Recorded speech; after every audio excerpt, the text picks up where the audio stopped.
Estevão, vem? Quer orar? Vamos orar?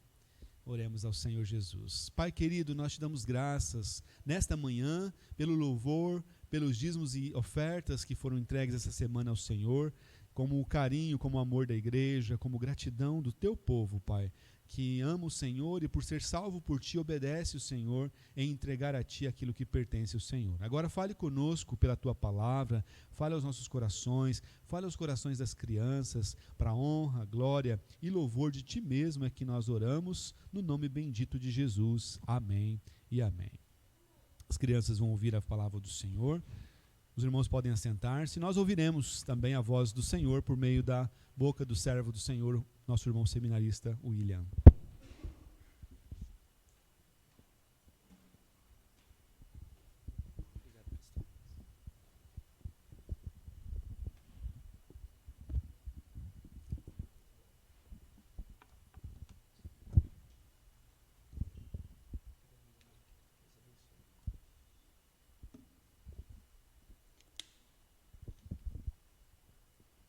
Graças a paz, meus amados irmãos.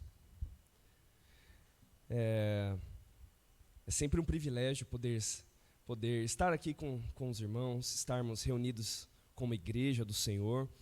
E nesse momento eu gostaria de convidar aos irmãos a abrirem o texto bíblico no segundo livro da Bíblia, chamado Êxodo. Nós faremos a leitura do capítulo 10. Êxodo, capítulo 10.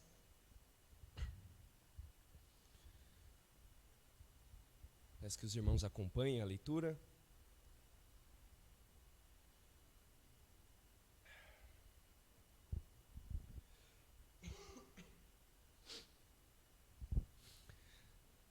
E eu já gostaria de aproveitar e pedir desculpas aos ouvintes, porque durante esses últimos dias eu fiquei um pouco ruim da saúde.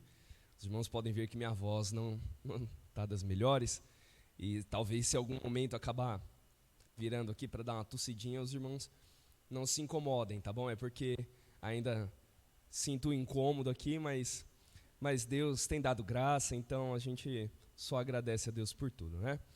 Então vamos à leitura da palavra de Deus, conforme registrada no Êxodo capítulo 10. Disse o Senhor a Moisés: vai ter com Faraó, porque ele endurecia o coração e o coração de seus oficiais, para que eu faça estes meus sinais no meio deles, e para que contes a teus filhos e aos filhos de teus filhos, como zombei dos egípcios, e quantos prodígios fiz no meio deles, e para que saibais que eu sou o Senhor. Apresentaram-se, pois, Moisés e Arão perante Faraó, e lhe disseram: assim diz o Senhor, o Deus dos hebreus: até quando recusarás humilhar-te perante mim? Deixa ir o meu povo para que me sirva. Do contrário, se recusares deixar ir o meu povo, eis que amanhã trarei gafanhotos ao teu território. Eles cobrirão de tal maneira a face da terra, que dela nada aparecerá. Eles comerão o restante que escapou, o que vos resta da chuva de pedras, e comerão toda a árvore que vos cresce no campo. E encherão as tuas casas, e as casas de todos os teus oficiais, e as casas de todos os egípcios, como nunca viram teus pais, nem os teus antepassados, desde o dia em que se acharam na terra até o dia de hoje. Virou-se e saiu da presença de Faraó. Então os oficiais de Faraó lhe disseram: até quando nos será por cilado esse homem? Deixa ir os homens para que sirvam ao Senhor seu Deus. Acaso não sabes ainda que o Egito está arruinado? Então Moisés e Arão foram conduzidos à presença de Faraó, e este lhes disse: ide, servi ao Senhor vosso Deus. Porém, quais são os que hão de ir? Respondeu-lhe Moisés: havemos de ir com os nossos jovens, e com os nossos velhos, e com os filhos, e com as filhas, e com nossos rebanhos, e com os nossos gados. Havemos de ir porque temos de celebrar festa ao Senhor. Replicou-lhes Faraó: seja o Senhor convosco, caso eu vos deixe ir, e as crianças. Vede, pois tendes conosco más intenções. Não há de ser assim. Ide somente vós, os homens, e servi ao Senhor, pois isso é o que pedistes. E os expulsaram da presença de Faraó. Então disse o Senhor a Moisés: estende a mão sobre a terra do Egito, para que venham os gafanhotos sobre a terra do Egito e comam toda a erva da terra, tudo que deixou a chuva de pedras. Estendeu, pois, Moisés o seu bordão sobre a terra do Egito, E o Senhor trouxe sobre a terra um vento oriental todo aquele dia e toda aquela noite. Quando amanheceu, o vento oriental tinha trazido os gafanhotos. E subiram os gafanhotos por toda a terra do Egito e pousaram sobre todo o seu território. Eram muito numerosos. Antes destes, nunca houve tais gafanhotos, nem depois deles virão outros assim. Porque cobriram a superfície de toda a terra, de modo que a terra se escureceu. Devoraram toda a erva da terra e todo o fruto das árvores que deixara a chuva de pedras. E não restou nada verde nas árvores, nem na erva do campo, em toda a terra do Egito. Então se apressou o faraó em chamar a Moisés e a Arão e lhes disse: pequei contra o Senhor vosso Deus e contra vós outros. Agora, pois, peço-vos que me perdoeis o pecado esta vez ainda, e que oreis ao Senhor vosso Deus, que tire de mim esta morte. E Moisés, tendo saído da presença de Faraó, orou ao Senhor. Então o Senhor fez soprar fortíssimo vento ocidental, o qual levantou os gafanhotos e os lançou no mar vermelho. Nem ainda um só gafanhoto restou em todo o território do Egito. O Senhor, porém, endureceu o coração de Faraó, e este não deixou ir os filhos de Israel. Então disse o Senhor a Moisés: estende a mão para o céu e virão trevas sobre a terra do Egito, trevas que se possam apalpar. Estendeu, pois, Moisés a mão para o céu, e houve trevas espessas sobre toda a terra do Egito por 3 dias. Não viram uns aos outros, e ninguém se levantou do seu lugar por 3 dias. Porém todos os filhos de Israel tinham luz nas suas habitações. Então Faraó chamou a Moisés e lhe disse: ide, servi ao Senhor, fiquem somente os vossos rebanhos e o vosso gado, as vossas crianças irão também convosco. Respondeu Moisés: também tu nos tens de dar em nossas mãos sacrifícios e holocaustos, que ofereçamos ao Senhor nosso Deus. E também os nossos rebanhos irão conosco, nem uma unha ficará, porque deles havemos de tomar para servir ao Senhor nosso Deus. E não sabemos com que havemos de servir ao Senhor até que cheguemos lá. O Senhor, porém, endureceu o coração de Faraó, e este não quis deixá-los ir. Disse, pois, Faraó a Moisés: retira-te de mim, e guarda-te que não veja mais o meu rosto, porque no dia em que vires o meu rosto, morrerás. Respondeu-lhe Moisés: bem disseste, nunca mais tornarei a ver o teu rosto. Vamos orar, meus irmãos, pedindo que o Senhor nos conceda sabedoria e entendimento na sua palavra. Senhor nosso Deus, graças te damos, Senhor, por estarmos aqui nessa manhã, porque a tua providência nos trouxe aqui. Louvado seja o teu nome. Pedimos, nosso Deus, que em nome de Jesus, ilumine o nosso entendimento, para que possamos compreender a tua palavra revelada. E assim o Senhor conforme as nossas vidas à imagem do teu Filho Jesus. Faze o teu reino avançar, toma a glória para si, e sê conosco, ó Deus, nessa manhã. Em nome de Jesus Cristo é que nós oramos. Amém. Meus irmãos, o tema dessa mensagem é contemple o poder de Deus. E o propósito é justamente levar a igreja a confiar no poder que Deus tem sobre todas as coisas. Veja, várias religiões atribuem a certas características da criação alguma divindade. Por exemplo, nós temos nas religiões de matriz africana, como Umbanda, Candomblé, nós temos orixás que são atribuídos a certas partes da natureza, como por exemplo, você tem lá o tal do Xangô, que é atribuído ao fogo, você tem a tal da Yansan, que é atribuída ao vento, e com os egípcios não era diferente. Os egípcios tinham certas divindades relacionadas a certas características da criação, como por exemplo, você tinha o Osíris, que era relacionado à agricultura, e o deus supremo lá deles, do panteão dos egípcios, era o Ra, que era o deus Sol. E só que para o povo de Deus não é assim. O nosso Deus não é igual às divindades pagãs. O nosso Deus tem domínio sobre todas as partes da criação, sobre todos os aspectos da criação e também sobre todas as criaturas. E esse texto demonstra exatamente isso. Esse texto foi direcionado por Deus aos israelitas para mostrar a eles que ele não era como as divindades pagãs, que só tinha controle sobre um aspecto da criação. Pelo contrário, o nosso Deus, o Deus vivo, é o Deus que tem controle sobre todas as áreas da criação, porque ele foi quem as criou. E esse é um texto que demonstra exatamente isso, o poder de Deus sobre todas as criaturas e sobre toda a criação. Então, portanto, contemple, meus irmãos, o poder de Deus, em primeiro lugar, sobre as criaturas. Veja só, do versículo 1 ao versículo 20, o que diz o texto. Ele diz assim, começa: disse o Senhor a Moisés: vai ter com Faraó, porque ele endurecia o coração. Veja aqui já no primeiro versículo do capítulo 10, de Deus no coração de Faraó. Então perceba que a soberania de Deus, o controle que Deus tem sobre as suas criaturas, não é só sobre as pequenas criaturas, mas também sobre os reis, sobre os governadores, sobre as potestades, enfim, sobre todos aqueles que exercem autoridade. Não existe autoridade maior do que a autoridade do nosso Deus. E Deus é quem controla o próprio Faraó para que cumpra os seus propósitos determinados. Nesse caso aqui, Deus endurece o coração de Faraó para quê? É o que ele revela no versículo 2. Ele diz: para que contes a teus filhos e aos filhos de teus filhos como zombei dos egípcios e quantos prodígios fiz no meio deles, e para que saibais que eu sou o Senhor. Então o propósito de Deus aqui nessa passagem fica claramente expresso. Deus queria que os israelitas olhassem para aquilo que ele estava realizando no meio dos egípcios e contassem aos seus filhos e aos filhos dos seus filhos, ou seja, era algo que deveria ser constantemente passado de geração em geração. E aqui nós já entendemos que é nosso dever, como pais, como mães, como família, educarmos os nossos filhos naquilo que o Senhor fez, em quem o Senhor é. É nosso dever passar para as próximas gerações os grandes feitos do Senhor e aquilo que Ele fez e com quão grande salvação Ele salvou o seu povo. É nosso dever fazer isso, educar as nossas crianças. E aí já fica a primeira pergunta: você tem educado as suas crianças? Você tem educado as gerações seguintes a você?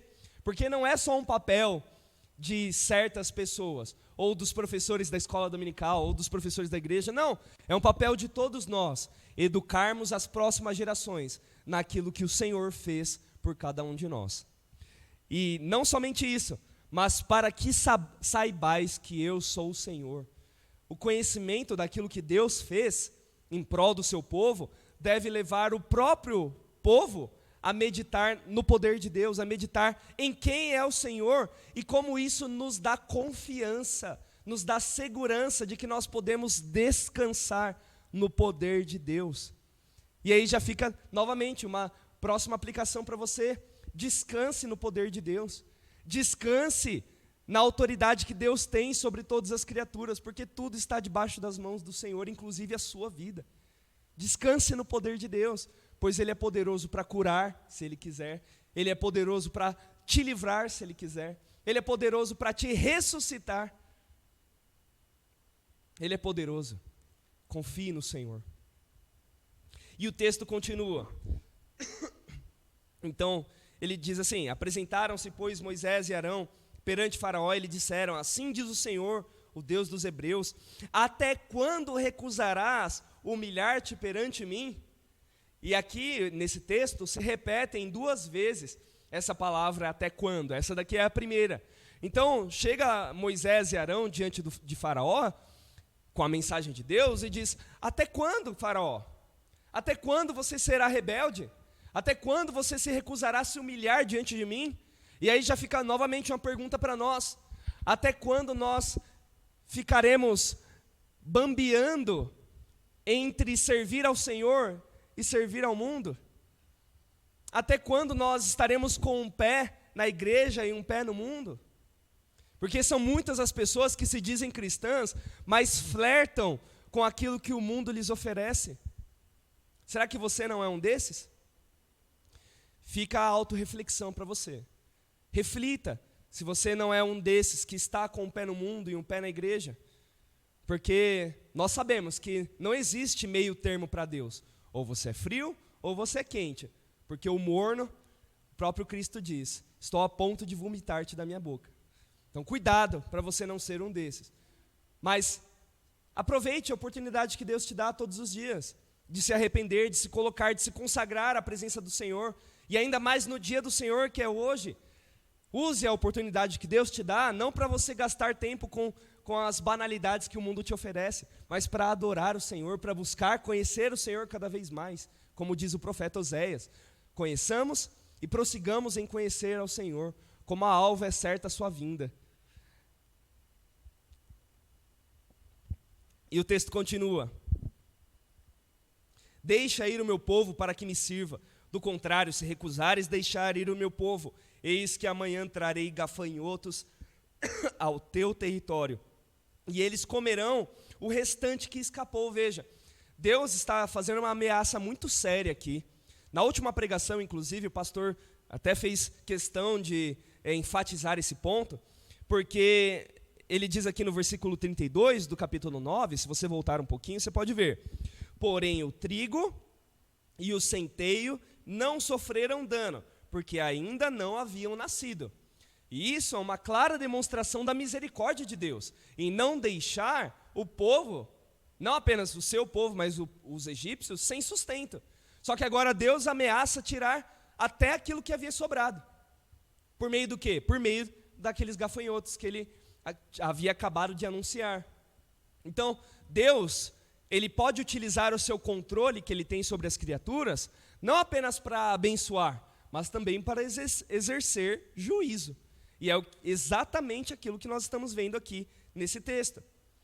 E ele continua dizendo que se encherão as casas e as casas dos oficiais, enfim, como nunca se havia visto, nem viram os teus pais, nem os antepassados, enfim. Então era de tal gravidade esse juízo de Deus, que ele ameaça até retirar a subsistência daquele povo. E aí no versículo 7, diz assim: então os oficiais de Faraó lhe disseram: até quando nos será por cilada esse homem? E aí nós vemos aqui a repetição do até quando. Até quando, Faraó? Esse homem vai ser como cilada. E aqui a palavra é literalmente laço, armadilha. Os oficiais de Faraó já tinham aberto seus olhos para a realidade de que todas as vezes que eles pagavam para ver, por assim dizer, eles tinham que pagar um preço muito caro. Só que Faraó se mantinha endurecido, se mantinha empedernido, por assim dizer. Só que os próprios oficiais já estavam cansados, eles estavam aqui demandando uma atitude de Faraó: deixa ir os homens para que sirvam o Senhor seu Deus. Acaso não sabes ainda que o Egito está arruinado? Até quando, Faraó, você não vai tomar uma atitude, por assim dizer, e vai deixar esse povo ir logo? Porque eles estão servindo como uma armadilha para a gente, porque todas as vezes que a gente paga para ver, a gente paga um preço muito caro. E aqui fica a noção para nós de que nós não devemos fazer igual a esse povo, pagar para ver.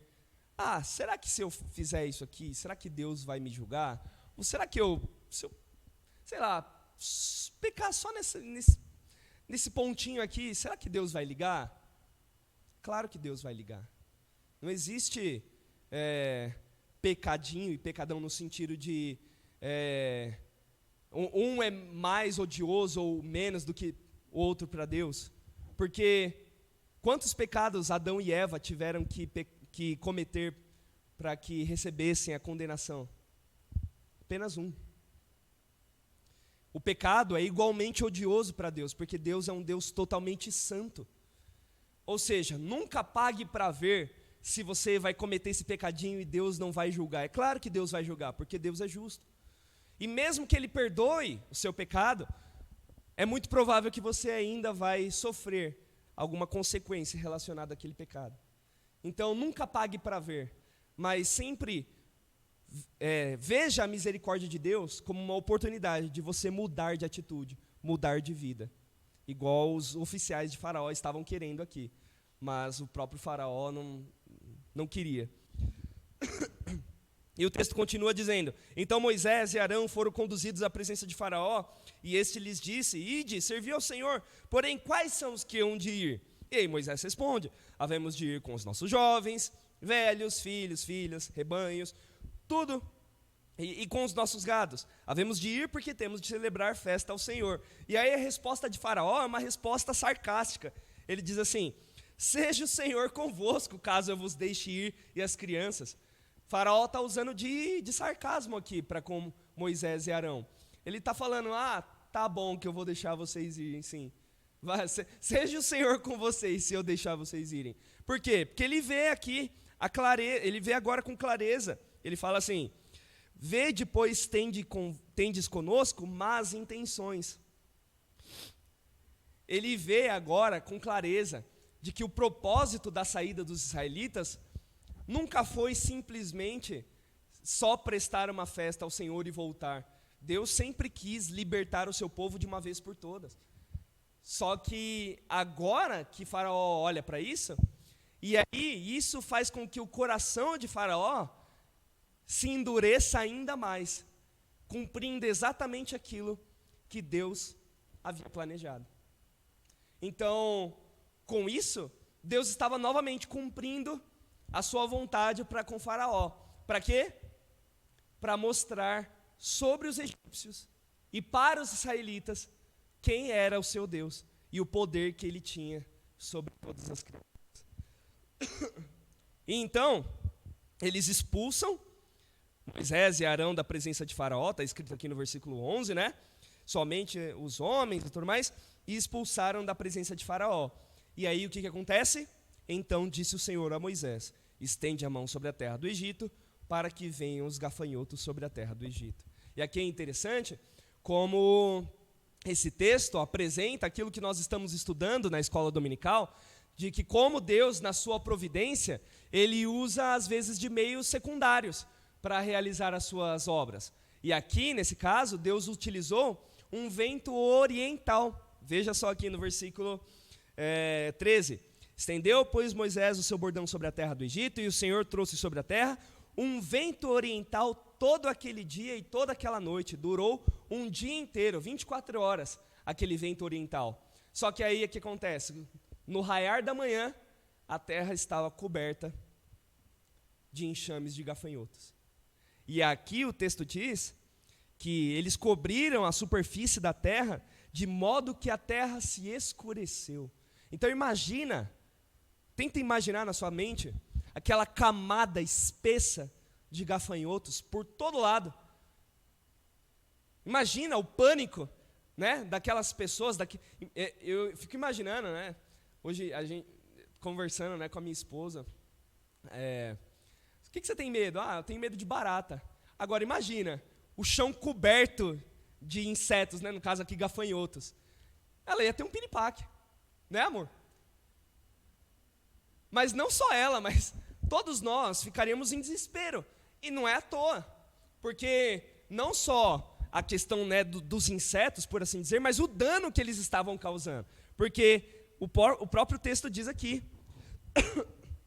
que devoraram toda a erva da terra, todo o fruto das árvores que deixaram a chuva de pedras, e não restou nada verde nas árvores, nem na erva do campo, em toda a terra do Egito. Deus cumpriu aquilo que ele havia ameaçado, e agora a terra estava sem nenhum sustento.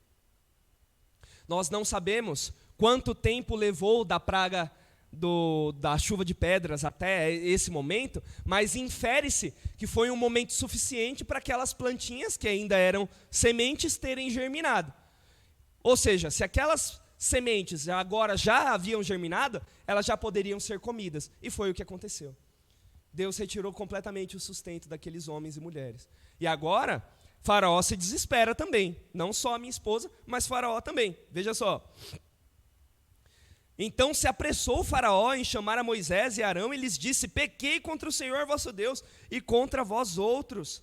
Agora, pois, peço-vos que me perdoeis o pecado esta vez ainda, e que oreis ao Senhor vosso Deus, que tire de mim essa morte. Veja, Moisés e Arão já não caíam mais na conversa de Faraó. Tanto é que no início do capítulo 10, o que Deus diz? Vai e fala a Faraó, porque eu lhe endureci o coração. Então Deus já havia deixado para Moisés e Arão muito claro qual seria o desfecho dessa praga também. Faraó, endurecido, não iria deixar o povo sair, Deus lançaria a praga, e novamente Faraó pediria, clamaria para que houvesse misericórdia, mas se endureceria novamente.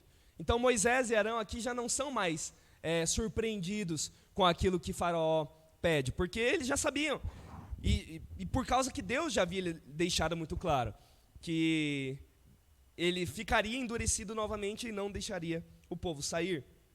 E aí, novamente, no versículo 19, então o Senhor fez soprar fortíssimo vento ocidental, agora não é mais do Oriente, é do Ocidente. Então Deus faz soprar fortíssimo vento de uma vez, e varre todos aqueles insetos para longe, especificamente para o Mar Vermelho. E aqui, não sei se você consegue perceber, mas existem várias indicações daquilo que Deus haveria de fazer no futuro. Por exemplo, quando diz que a terra ficou escurecida, está fazendo referência à próxima praga, que é a praga das trevas, que a gente leu também, e nós vamos continuar falando daqui a pouco. E não só isso, mas o vento oriental e também o Mar Vermelho fazem referência àquilo que Deus haveria de fazer mais para frente, quando os israelitas haveriam de passar pelo meio do mar para chegar do outro lado. Então Deus já estava prefigurando aquilo que ele haveria de fazer para o seu povo. Mas veja, qual a aplicação disso para nós? A aplicação é que, ao contemplar o poder de Deus sobre as criaturas, você deve se humilhar aos seus pés, sabedor de que ele poderia fazer o que quisesse com você. Ou seja, não seja como Faraó, que era relutante em se humilhar, e até Deus diz: até quando você não vai se humilhar diante de mim? Não seja como Faraó, não espere amanhã para se humilhar aos pés de Deus, faça isso hoje. Se humilhe aos pés de Deus, reconheça a soberania de Deus, reconheça a autoridade de Deus sobre a sua vida. Arrependa-se de pecados que você ainda sabe que comete e busque o poder de Deus para mudar de vida. Mas você jamais poderá fazer isso se não for por meio de Jesus. Porque é Jesus quem nos concede o verdadeiro arrependimento. É Jesus que nos dá a verdadeira misericórdia para que nós sejamos livres da culpa do pecado por meio do sangue que ele verteu na cruz por você. E não apenas isso, mas ele é quem concede o Espírito Santo, que nos capacita a darmos frutos dignos de arrependimento. Busque arrependimento sincero em Cristo. Busque mudança de vida em Cristo. Arrependa-se, creia em Jesus, para que você mude de vida ainda hoje. Se você porventura ainda não mudou anteriormente. Mas se você já teve um encontro com Cristo, busque ainda assim Ele, para que aqueles pecados que ainda perduram na sua vida possam ser finalmente extirpados e você possa se regozijar na graça e na misericórdia de Deus. Então nós já contemplamos o poder de Deus sobre as suas criaturas, mas agora nós contemplamos o poder de Deus sobre a criação, versículo 21 ao 29. Diz assim: então disse o Senhor a Moisés: estende a mão para o céu e virão trevas sobre a terra do Egito, trevas que se possam apalpar. Não sei se você já teve essa experiência de ficar em um lugar completamente escuro e você não ver absolutamente nada, mas é essa sensação que você tem, que quando você está em um ambiente completamente escuro, você tem a sensação de que você pode até pegar no escuro, de tão escuro que está. É exatamente isso que o texto está falando. As trevas eram tão espessas que era como se eles pudessem tocar nas trevas. E o texto diz que era de tal forma que ela durou por 3 dias e não viram uns aos outros. Ou seja, não adiantava acender lâmpada, não adiantava tentar acender fogueira, era completa escuridão durante 3 dias. Imagina isso, que desespero. E não se levantou, como é que é? Não viram uns aos outros e ninguém se levantou do seu lugar por 3 dias. Imagina você ter que ficar sentado ou deitado por 3 dias, porque você não sabe onde está nada, você não sabe onde fica a porta, você não sabe onde fica a janela, você não sabe onde está o pão, você não sabe. Imagina isso. Então Faraó chamou a Moisés e lhes disse: ide, servi ao Senhor. Mas antes tem um detalhe muito importante. Porém, todos os filhos de Israel tinham luz nas suas habitações. Olha novamente a distinção que Deus faz entre o seu povo e o povo que não é dele. E isso traz algo muito interessante para nós, que somos o povo de Deus, adotados por meio da fé em Jesus. Deus cuida de você. Deus cuida especialmente de você. Jamais duvide do amor de Deus, como foi inclusive hoje dito aqui, lido aqui no texto de Romanos 8. Quem nos separará do amor de Deus? Um amor que é capaz de fazer distinção entre os egípcios e o seu povo.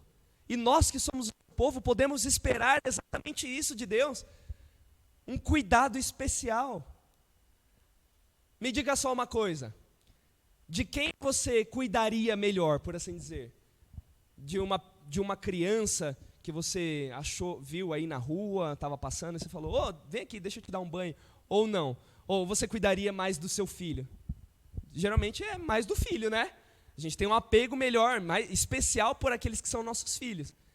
É exatamente isso que Deus está fazendo aqui. Deus está fazendo uma distinção entre aqueles que são do seu povo, seus filhos, e aqueles que não são.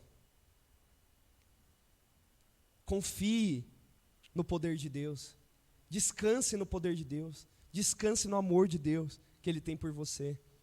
E viva nesse amor.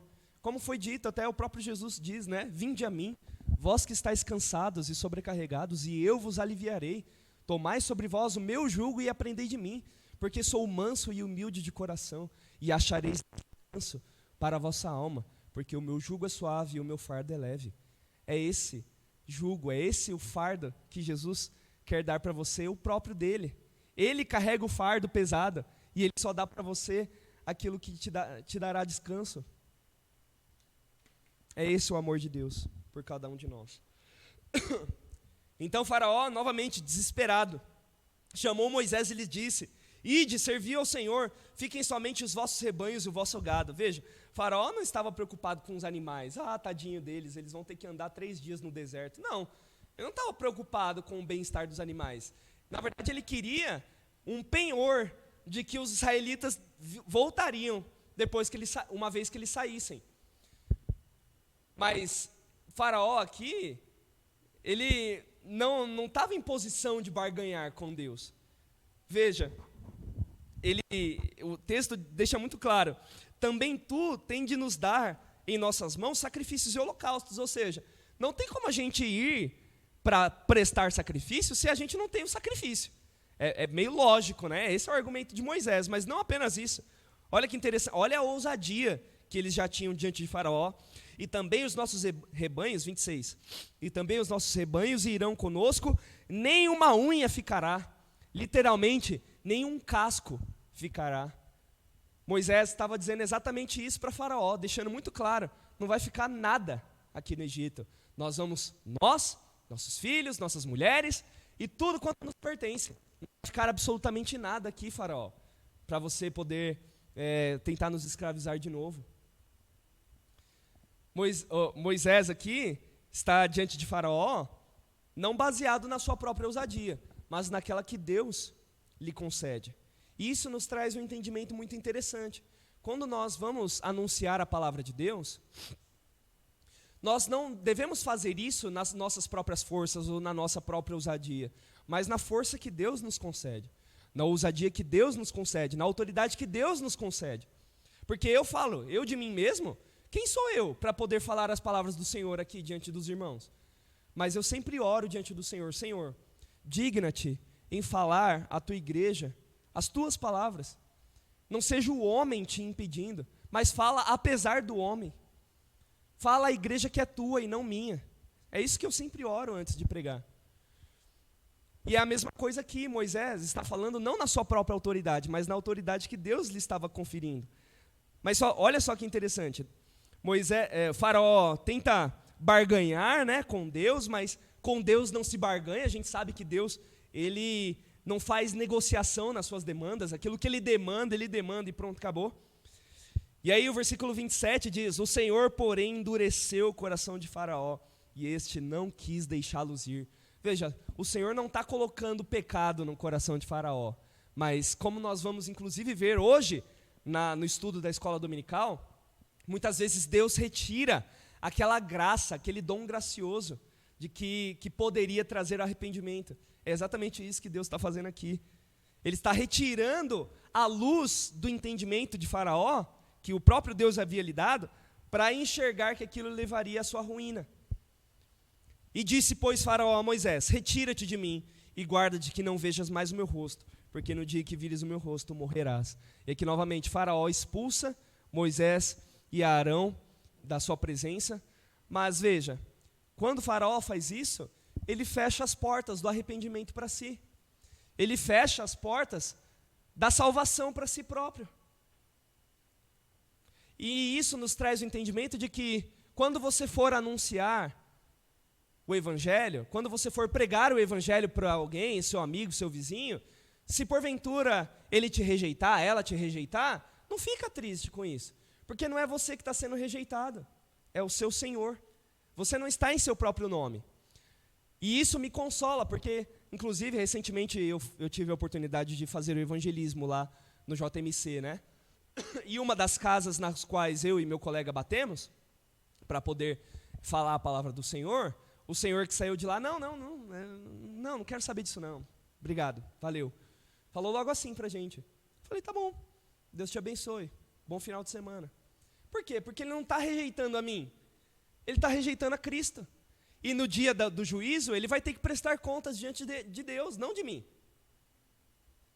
Então, quando você for rejeitado, no momento em que você estiver pregando a palavra de Deus, não se entristeça, porque ele não está rejeitando a você, ele está fechando as portas para si próprio. E de certa forma, é o próprio Deus aqui também rejeitando Faraó, para que não lhe salvasse, para que não concedesse arrependimento e salvação para Faraó. Então Deus muitas vezes deixa o pecador à sua própria mercê, à mercê da dureza do seu próprio coração, como uma forma de rejeição também, rejeição daquela pessoa.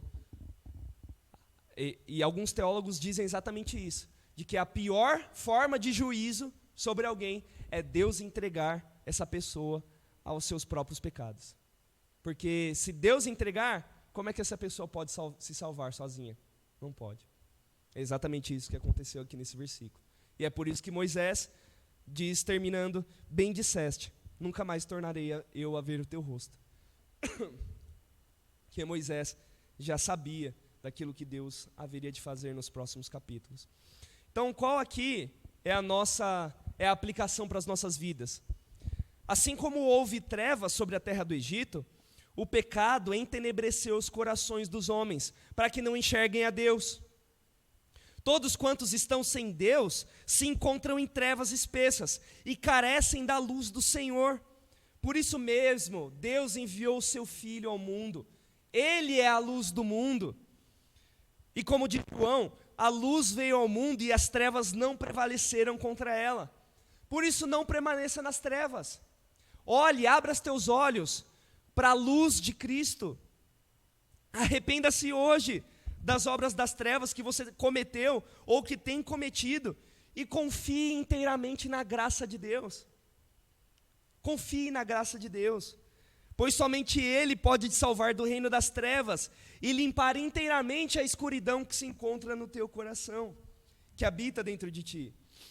Mas se você já tem a luz de Deus, procure cada vez mais crescer na graça e no conhecimento de Deus, para que você seja um luzeiro no meio das densas trevas da sociedade na qual você se encontra. Como diz aquele hino, brilha no meio do teu viver. Brilha a luz de Cristo. Brilhe a luz de Cristo.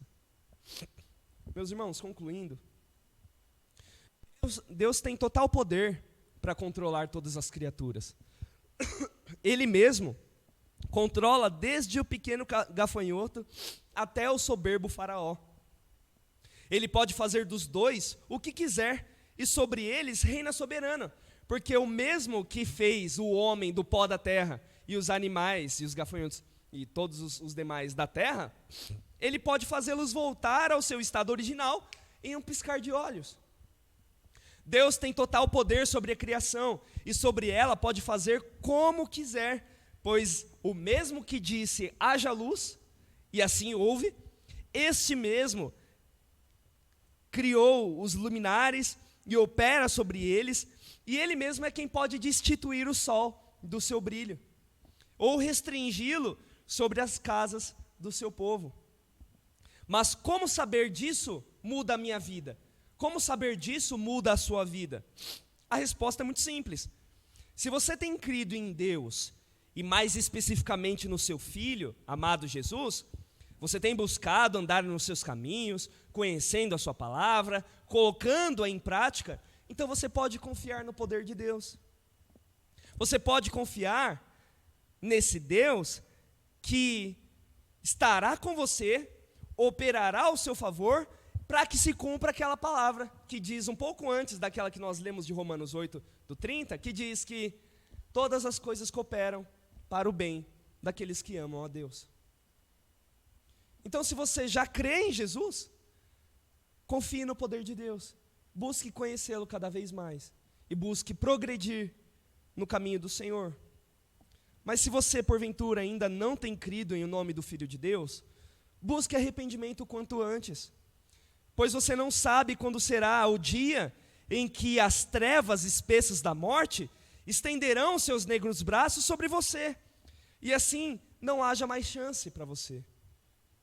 Não te afaste da presença de Deus, nem perca as oportunidades que Ele te dá, mas como diz as Escrituras, se hoje ouvires a voz do Espírito Santo, não endureçais o vosso coração. Arrependa-se das suas más obras e da sua vida de iniquidade, receba o perdão de pecados e a vida eterna por meio da fé em Jesus Cristo, que morreu e ressuscitou por você, para que você pudesse habitar com Deus por toda a eternidade, onde já não haverá mais trevas, mas a luz de Deus iluminará os novos céus e a nova terra, e a nova Jerusalém, onde você morará para sempre com Deus. Amém, meus irmãos. Deus abençoe a vida de cada um de vocês. Faz a oração, por favor. Irmãos, fiquemos de pé, vamos orar e receber a bênção do Senhor. Pai querido, obrigado pela Tua palavra, ela é eficiente em nossa vida, é como espada de dois gumes, ela penetra até o ponto de dividir, meu Pai, as coisas mais profundas da nossa alma. Nós te damos graças porque é o Senhor quem nos fala por meio do Teu servo, é o Senhor quem nos corrige, quem nos exorta. Dá-nos um tempo de reflexão nesse domingo e também durante a semana, para que nossos corações se apeguem ao Senhor Jesus. Aqueles que porventura, meu Pai, tenham ainda que fazer um compromisso íntimo, sincero com o Senhor, que façam isso pela primeira vez, e os que também já são do Senhor Jesus, que possam se arrepender dos seus pecados e caminhar contigo com mais santidade. Assim, cada um de nós possamos nos aproximar de Ti, tendo um coração voltado para o Senhor. É no nome de Jesus Cristo que oramos, agradecidos, hoje e sempre. Amém. E agora, meus amados irmãos, que a graça do nosso Senhor Jesus Cristo, o amor de Deus, o nosso eterno Pai, e que as consolações do Espírito Santo de Deus seja sobre a sua vida, meu irmão, minha irmã, e sobre o povo de Deus em todo lugar na terra. Sejam essas bênçãos hoje e para sempre, em nome de Jesus. Amém e amém. Podem sentar, queridos irmãos.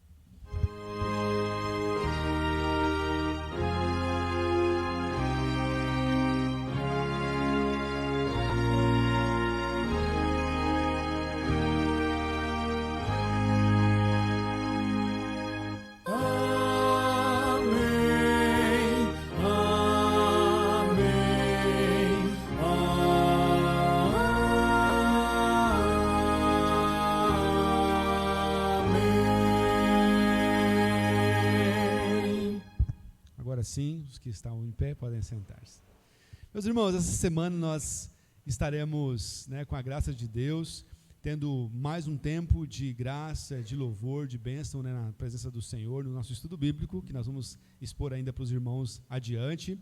E também hoje, às 18 horas, tem uma programação especial da SAF, aniversário de 43 anos da nossa SAF aqui da Ebenezer. Então você é convidado a estar às 18 horas, quem pregará será o reverendo Samuel Munhoz, e que a graça do Senhor Jesus seja sobre a igreja dele mesmo, tá bom? Ontem teve uma programação com as crianças, programação especial também, que a Marcele providenciou junto com outras irmãs, então foi maravilhoso também pelas fotos e vídeos que já foram publicadas também. Quanto à programação da semana, nós vamos falar com a igreja essa semana. Você vai saber no grupo como vai acontecer. Tem duas possibilidades, uma de quarta-feira na casa de algum irmão que vai falar, ou na sexta-feira à noite aqui na igreja, com uma programação alusiva à prisão do nosso Senhor Jesus Cristo, né, que foi na sexta-feira, a morte do nosso Senhor Jesus Cristo na sexta-feira. Nós teremos talvez essa programação de sexta-feira. Estamos ainda resolvendo e logo será publicado no grupo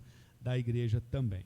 Hoje, a Igreja Católica aqui do lado, né, fazendo uma programação alusiva à entrada de Jesus em Jerusalém. Que seja um dia também para a gente lembrar, né, que nosso Senhor Jesus, uma semana antes da sua morte, ele teve uma entrada que foi chamada por muitos teólogos de a entrada triunfal, por causa das pessoas com ramos, palmeiras, colocando, né, na passagem de Jesus e dizendo, Hosana o que vem em nome do Senhor Jesus. O que o nosso coração precisa entender é que essas mesmas pessoas que colocaram palmeiras, que fizeram festa na entrada de Jesus, são as mesmas que gritaram menos de uma semana depois, crucifica-o, crucifica-o, nós queremos que solte Barrabás e não esse Jesus. Então, é o que o nosso irmão Semestre William falou, pessoas que servem a Jesus e ao mesmo tempo, né, maltratam, odeiam Jesus, um coração muito propenso, né, a ficar indo para cá e para lá. E Jesus não ama esse tipo de pessoas, né? Ele ama aquele crente que estende a palmeira, é o mesmo crente que fica firme, é o crente que não nega e que não se compromete, né, diante do mundo. Que Deus nos abençoe nessa semana, uma semana chamada Semana Santa, semana especial, mas que o nosso coração entenda que santidade é sempre. Apesar dessa semana ser chamada de Semana Santa no mundo convencional, para o crente todo dia é um dia de santificar-se na presença do nosso bom Deus. Que Deus nos ajude, nos abençoe e nos fortaleça. Que o conselho foi conversado, né, a respeito do domingo, essa programação que no final do dia, um dia ou outro terá, né, mais por conta das sociedades durante este ano. Então esse ano agora, né, já no primeiro semestre, durante todo o segundo semestre, o conselho, como o nosso irmão presbítero Henrique lembrou muito bem, entendeu que alguns domingos, talvez um domingo todo mês, será feita uma programação noturna no domingo, e isso vai ser de responsabilidade das sociedades internas da igreja. Então, nesse domingo, hoje, será a responsabilidade da SAF, porque é uma programação específica de aniversário da SAF. Então, às 18 horas, não é um culto solene da forma convencional, como acabamos de fazer agora, mas é uma programação cultica a Deus, de adoração a Deus, pelo aniversário da SAF, e em outros meses serão para outras sociedades. A UMP, a UPH também serão convidadas a fazer alguma programação noturna nos domingos, tá bom? Que Deus nos abençoe. Vamos ao café, tomaremos com gratidão e na comunhão, na confraternização da igreja também.